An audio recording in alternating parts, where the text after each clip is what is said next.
Guys, we are going to Sisilix, kanang bridge ha, yung bridge na yan. Mula dito hanggang doon sa Cordoba. Punta po kami ng Cordoba. Ayan.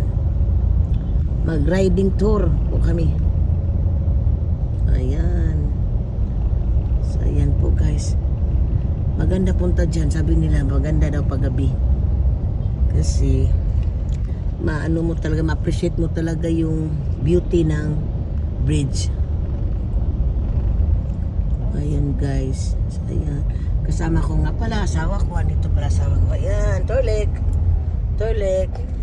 At ang aming family driver na galing ano yun?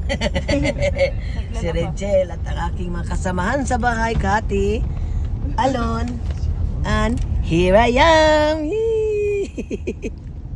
So ayun guys, ayun, napunta tayo dyan. Oh. So ito po.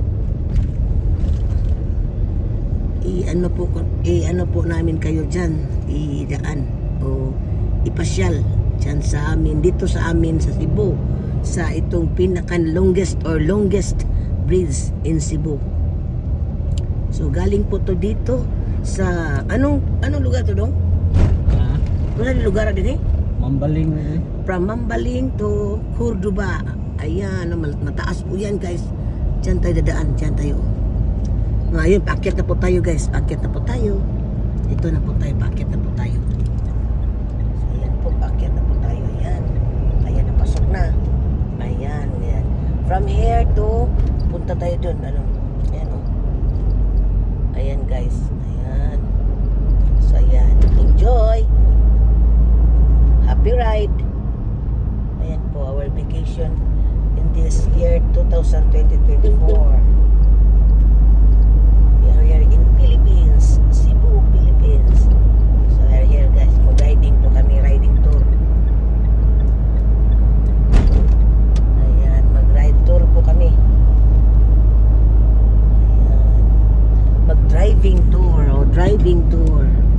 Not ride, but driving tour. Driving tour pala. Ayan guys. Ayan ang tingnan nyo, ang ganda o, tingnan nyo. Tapos yung ilaw niya, cross. Tapos yung ano niya, para siyang crucifix na sa heart ni Jesus Christ, yung Sacred Heart. Para siyang crucifix, ayan, crucifix na may ano yung ilaw eh. Ayan. So ayan guys, punta po tayo. So ang ganda guys.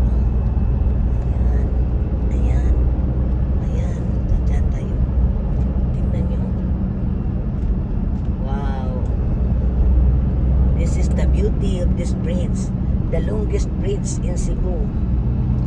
We call this Sisilix Bridge. So ayan, from Mambaling to, sabay ko ng bilin eh. From Mambaling to Cordoba. Oh, look at guys, ang ganda guys. So sa baba nito guys is dagat na po, dagat. So di ba? Oh, ito po ang latest na tourist spot namin dito sa Cebu.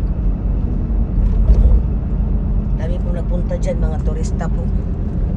Ayan.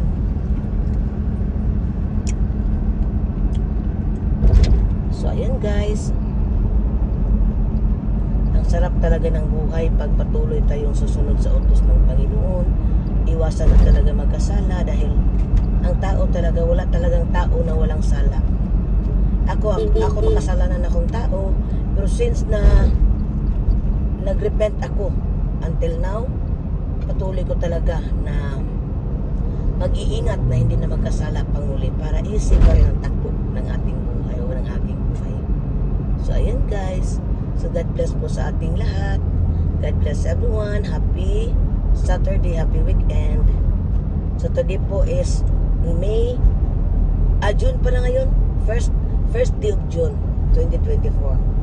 So ayan guys, God bless everyone. God bless po. So ayan, mataas, grabe super taas nito guys ng ng bridge na to. So ayan guys, God bless everyone. Bye. Bye bye mama.